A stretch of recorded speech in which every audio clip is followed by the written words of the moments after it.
क्या आपके साथ भी ऐसा होता है कि कुछ दिन ट्रेड करने के बाद जैसे आप लॉस का सामना करने लगते हो और अचानक आपके मन में आता है कि अब मुझे शायद ट्रेडिंग बंद कर देना चाहिए क्योंकि मैं लगातार लॉस में जा रहा हूँ। तो बिल्कुल ये वीडियो आपके लिए है। देखिए, हम कभी भी ये नहीं आपसे कहते हैं कि आप लगातार पूरे दिन हर रोज़ लगभग दीर्घकाल 4 महीने 6 महीने लगातार आप प्रॉफ़िट करेंगे। लेकिन ऐसा वक़्त आता है जब आपकी मनोस्थिति इतना ज़्यादा प्रबल और मजबूत हो जाता है, जहाँ पे आपको आपका छोटा-सा लॉस आपको लॉस महसूस नहीं कराता है। लेकिन ये मनोस्थिति, ये साइकोलॉजी, ये इस तरीके से सोचने तक आपका जो सफ़र है, वो आसान नहीं होता है और हम वहाँ तक क्यों नहीं पहुँचते, सबसे पहले जानना हमारे लिए बेहद आवश्यक है। अगर आप 2 दिन प्रॉफ़िट करते हैं, तो फिर अगले दिन आप जैसे ही 2 दिन लॉस करते हैं, आप हो सकता है आपके पास अगर ₹1000 हो, जिस दिन आप प्रॉफ़िट 2 दिन कर चुके होंगे, लेकिन जैसे ही अगले 2 दिन आप लॉस करते हैं, हो सकता है कि आप -4000 में हो।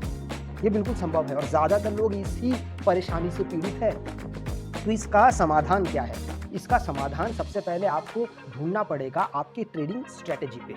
ट्रेडिंग स्ट्रैटेजी कौन-सा? हर एक ट्रेडिंग स्ट्रैटेजी अच्छा है। सबसे पहले किसी भी ट्रेडिंग स्ट्रैटेजी को बुरा नहीं कहा जा सकता है। उसका सबसे पहला जो कारण है वो ये है कि आपने कितने दिनों तक उस ट्रेडिंग को किया होगा।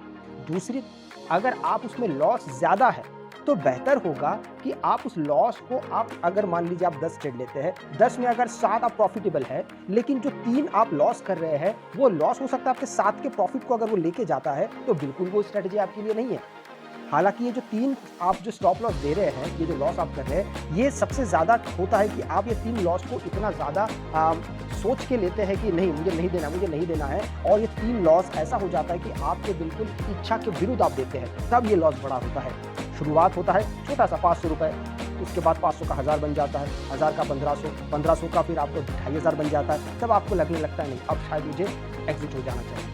तो ये जो एक मनोस्थिति है, इससे जब तक आप बाहर निकलेंगे नहीं, तब तक शायद आपका कुछ अच्छा नहीं हो सकता। इसके लिए आज हमने आपके सामने 3 ऐसे पॉइंट बनाए हैं, जिससे आप बहुत आसानी से अपने ऐसे प्रकार के लॉस को दूर कर सकते हैं। सबसे पहले, अगर आप कोई इंडिकेटर लेके अगर आप काम कर रहे हैं, तो नए लोगों के लिए अगर मैं बात करूं तो जो लोग नए लोग हैं, एक ऐसा वक्त आता है कि व्यक्ति इंडिकेटर को छोड़ के भी काम करता है, लेकिन ये ज़रूरी नहीं है।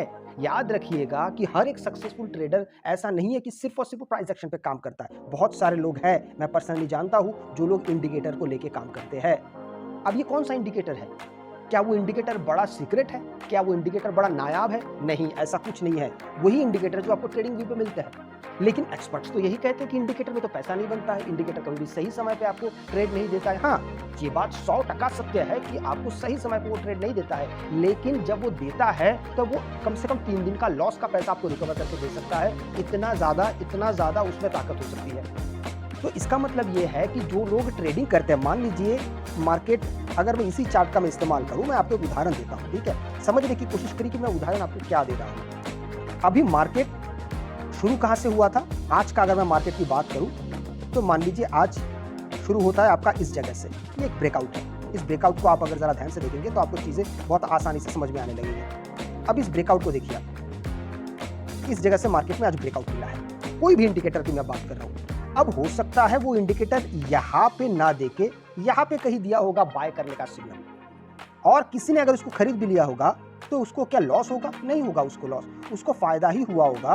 क्यों फायदा हुआ होगा? क्योंकि मार्केट वहां से ऊपर गया था। इसका मतलब ये है कि मार्केट में जब आप इंडिकेटर को लेकर काम करने जाते हैं, तो हो सकता है वो आपको कभी लॉस भी दे दे, लेकिन जब आप लगातार किसी समय सीमा पे बंधे रहते हैं, समय सीमा का अर्थ समझिए।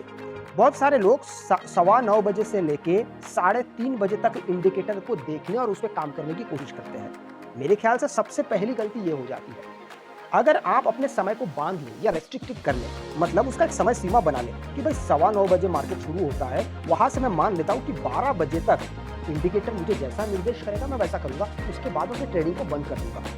तो ऐसा अगर आप करने जाते हैं तो आप पाएंगे कि ऐसे बहुत सारे इंडिकेटर हैं, बहुत सारे, जिसका आप उपयोग करेंगे तो हो सकता है कि जैसे कि आज का दिन था, मैं आपको एक उदाहरण दे रहा हूँ। आज का जो दिन था वो बड़ा ही स्ट्रॉन्ग दिन था। कैसे स्ट्रॉन्ग था? देखिए, आज इंडिकेटर जो इंडिकेटर ने आज बताया है, वो सुबह से लेकर बिल्कुल मार्केट जब 600 तक पहुंच गया, 600 का मतलब है यहाँ पे जब मार्केट यहाँ पे 51,900 के आसपास था, वहां से लेके मार्केट बिल्कुल 52,400 तक मार्केट ने वहां पे इंडिकेट किया कि आप यहाँ पे कॉल पे बने रहिए। एक मैं उदाहरण दे रहा हूँ। तो ये 500 पॉइंट कहां से आए थे? ये तो इंडिकेटर ने दिया है। हो सकता है पिछले दिन आपने 50 पॉइंट का नुकसान किया होगा, 100 पॉइंट का नुकसान किया होगा, 200 पॉइंट का, और आज मार्केट खुलते ही आपको 500 पॉइंट का मुनाफा भी हो रहा है। इसका मतलब ऐसा नहीं कि इंडिकेटर ने काम नहीं किया, बिल्कुल किया है। तो लेकिन उसके लिए सारा दिन इंडिकेटर को लेके बैठेंगे तब जाके आपका बड़ा नुकसान होने के चांसेस सबसे ज़्यादा होगा। इसलिए बेहतर होगा कि आप अगर इंडिकेटर इस्तेमाल भी करते हैं तो उसका इस्तेमाल आपको सही आना चाहिए। अब बात करते हैं दूसरी चीज़ की। बहुत सारे लोग प्राइस एक्शन पे काम करते हैं। प्राइस एक्शन पे काम करने के लिए प्राइस एक्शन बिल्कुल भी बुरा नहीं है। प्राइस एक्शन तो सबसे अच्छा है। लेकिन प्राइस एक्शन में एक प्रॉब्लम क्या है कि अगर प्राइस एक्शन कभी फेल हो जाता है तब आपका रिएक्शन कैसा होना चाहिए। प्राइस एक्शन में बहुत सारी चीज़ें आती हैं, कैंडलस्टिक्स आते हैं, चार्ट पैटर्न्स आते हैं, बहुत सारी चीज़ें आती हैं। अब लोग कई बार होता है कि अगर किसी दिन प्राइस एक्शन को फॉलो करते समय अगर उनको अपने मन मुताबिक पॉइंट्स नहीं मिले या लॉस हो गया तो अगले बार करने के लिए वो बड़ा घबराता है लॉस के डर से, और हो सकता है वो लॉस उससे बड़ा ज़्यादा हो गया होगा, इस वजह से वो ज़्यादा दूर नहीं जा पाता है। तो इसका मतलब ये होगा कि आप अगर, मैं एक उदाहरण देता हूँ कि 5 मिनट के अगर मैं इस तरीके का अगर मैं कोई ये ले लेता हूँ, एक मैं उदाहरण आपको दे रहा हूँ, समझने की कोशिश करिएगा। यहाँ पे अभी यहाँ पर आज 19 तारीख का मैं आपको बताता हूँ। मान लीजिए प्राइस एक्शन की मैं बात कर रहा हूँ, ये कैंडल आप देख रहे हैं, मैं इसको थोड़ा बड़ा कर देता हूँ, मैं सिर्फ सिंपल प्राइस एक्शन की बात करूँगा। अब बहुत सारे लोग क्या सोचते हैं, हैमर बना है, इसके बाद अगर एक ग्रीन कैंडल और बनता है और इसके ऊपर अगर क्लोज आता है तो हम वहाँ पे अपना ट्रेड ले लेंगे, स्टॉप लॉस रखेंगे इस कैंडल के नीचे।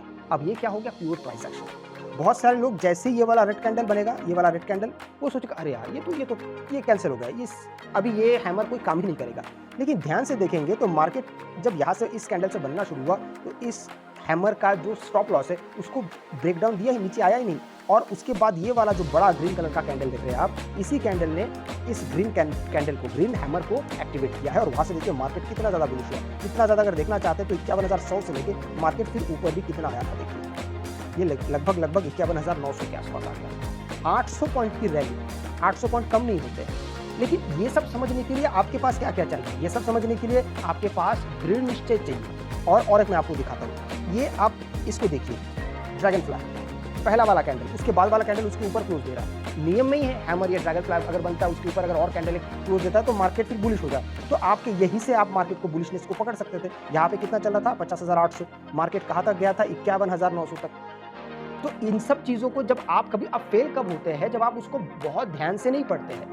तो कहने का मतलब है प्राइस एक्शन कभी फेल नहीं होता, बशर्ते आप उसको कितना ज़्यादा नज़र से देख रहे हैं, तभी आपको चीज़ें पता चलेगा। और स्टॉप लॉस को तो बहुत ज़रूरी है स्ट्रिक्टली पालन करना। तीसरा होता है बिल्कुल एकदम अंधाधुंध ट्रेड करना, और उस अंधाधुंध ट्रेड करने को हम कहते हैं ओवर ट्रेडिंग। अब ये ओवर ट्रेडिंग का मतलब ये होता है कि आपको पता ही होगा ओवर ट्रेडिंग क्या है। जितनी ज़रूरत ट्रेडिंग करने की उससे कई ज़्यादा गुना आप करने लगते हैं। क्यों? क्योंकि आपको शुरुआत के समय में या तो बहुत अच्छा प्रॉफिट हुआ या तो ज़्यादा लॉस हुआ। मार्केट में ओवर ट्रेड करने वालों की संख्या सबसे ज़्यादा है। उनका सबसे पहला कारण है कि हो सकता है उन्होंने शुरुआत के आधे घंटे 1 घंटे में उन्होंने पैसा बहुत अच्छा बना लिया और उसके बाद शुरू होता और पैसा बनाने की लालच। तो ये ओवर ट्रेडिंग की वजह से ही होता है। और कुछ लोग क्या करते हैं, शुरुआत में ज़्यादा पैसा गवा देते हैं और उस पैसे को रिकवर करने की सोचते हैं, तब जाके ओवर ट्रेडिंग होता है। तो ये ओवर ट्रेडिंग का जो सबसे बड़ा बीमारी है, ओवर ट्रेडिंग में ज़्यादातर एक सुलझा हुआ मंझा हुआ खिलाड़ी कभी भी ओवर ट्रेडिंग के चक्कर में जाता ही नहीं है। वो ट्रेड करने से पहले ही सोच लेता है उसको क्या करना है और कितना करना है। तो आपको अगर एक प्रॉफिटेबल ट्रेडर बनना है तो सबसे पहले आपके दिमाग में आ जाना चाहिए आपको एक दिन में कितने ट्रेड लेने हैं और किस बेस पे लेने हैं। फॉर एग्जाम्पल, मैंने जो आपको सबसे पहला 2 उदाहरण दिए, इंडिकेटर। अगर इंडिकेटर इंडिकेट करता है, अगर मान लीजिए मुझे 12 बजे तक ट्रेड करना है, उस दौरान जितने बार मुझे इंडिकेटर मुझे ट्रेड करने के लिए निर्देश देगा, मैं उतना ही करूंगा, नंबर 1। दूसरा, अगर मैं प्राइस एक्शन पे काम करता हूं तो प्राइस एक्शन जब तक मेरा वो सिचुएशन नहीं आता, चार्ट पे वो सारी चीजें बंद नहीं जाती है, मैं मन में नहीं सोचूंगा कि हाँ इसके बाद तो ये वाला कैंडल बनेगा, चलो ट्रेड ले लेंगे। नहीं, पहले कैंडल को बनने देना है, या पहले चार्ट पे वो पैटर्न बनना चाहिए और फिर आपको ब्रेकआउट या ब्रेकडाउन मिलना चाहिए, तब जाके आप कंफर्म करके आप ट्रेड लेंगे, तो फिर आप कभी लॉस करेंगे ही नहीं। लेकिन हम इन दोनों तरीकों में हम फेल होते हैं क्योंकि हम अपने समय सीमा को कभी बांधते नहीं हैं। तो अगर प्रॉफिटेबल ट्रेडर आपको बनना है तो इन समय सीमा पे आपको काम करना ही पड़ेगा, तब जाके आपके लॉसेस कम होने लगेंगे। आप जो देखते हैं कि आपका 2 प्रॉफिट लॉस होता है और 2 नुकसान होता है, उसका मेन कारण होता है कि आपके अपने ट्रेडिंग पे बिल्कुल काबू नहीं है। और काबू पाने के लिए रात को आपको बैठ के पहले यही मेहनत करना पड़ेगा कि भाई मुझे अगले दिन इस बेस पे कितना ट्रेड लेना है। अब इसके लिए सबसे अच्छा इलाज क्या है? इसके लिए सबसे अच्छा इलाज है कि आप सबसे पहले पेपर ट्रेड करें। अब ये पेपर ट्रेड के लिए बहुत सारे लोग पहले ही मुँह सिकुड़ देते, नाक सिकुड़ देते। क्यों? पेपर ट्रेड तो बच्चों का काम है। पेपर ट्रेड वो लोग करते हैं जिनको ट्रेडिंग आती नहीं है। पेपर ट्रेड वो लोग करते हैं जिनको प्राइस एक्शन का नॉलेज नहीं है, जिनको कैंडलस्टिक्स की नॉलेज नहीं है या जिनको इंडिकेटर के बारे में नहीं पता है। लेकिन नहीं, ऐसा नहीं है। जब तक आप पेपर ट्रेड करके महीना 2 महीना आप एक प्रॉफिटेबल ट्रेडर पेपर ट्रेड करके ना बन जाए और किसी एक सिस्टम में, हम सिस्टम का यहाँ पर सिस्टम का मतलब है आपकी स्ट्रेटेजी में, आपके बंधन में, आपके प्रिंसिपल में, तब तक मान लीजिए कि आप ट्रेडर बने ही नहीं है।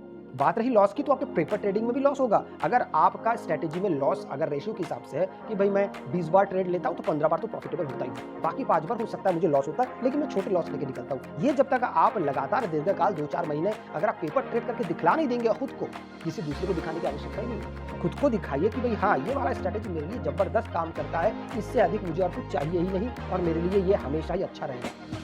तब जाके आप पाएंगे कि पेपर ट्रेड के बाद आप इतने कॉन्फिडेंट हो जाएंगे, क्योंकि पेपर ट्रेड के बाद होता ये है कि हम हमेशा इसी चक्कर में रहते हैं कि मामला हमारे हक में होने वाला ही है।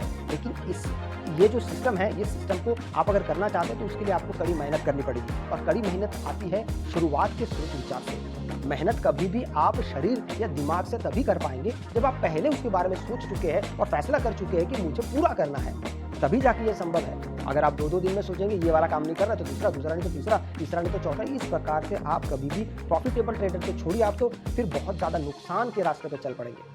तो इस तरीके से आप धीरे-धीरे आपकी शुरुआत होगी। पहले चीज़ों को समझना शुरू करिए, बड़े इवेंट्स को नज़रअंदाज करना शुरू करना पड़ेगा। बहुत सारे लोग बड़े-बड़े इवेंट्स को सेलिब्रेट करने के लिए ज़्यादा पैसा इकट्ठा कर लेते हैं, उस दिन मार्केट वोलेटाइल बहुत होता है, उनका नुकसान भी बहुत ज़्यादा हो जाता है। इसलिए कहते हैं कि जब तक आप अपने सिस्टम में चीज़ों को बांध के नहीं रखेंगे, तब तक आपको बड़ा पैसा शायद कभी मिलेगा नहीं।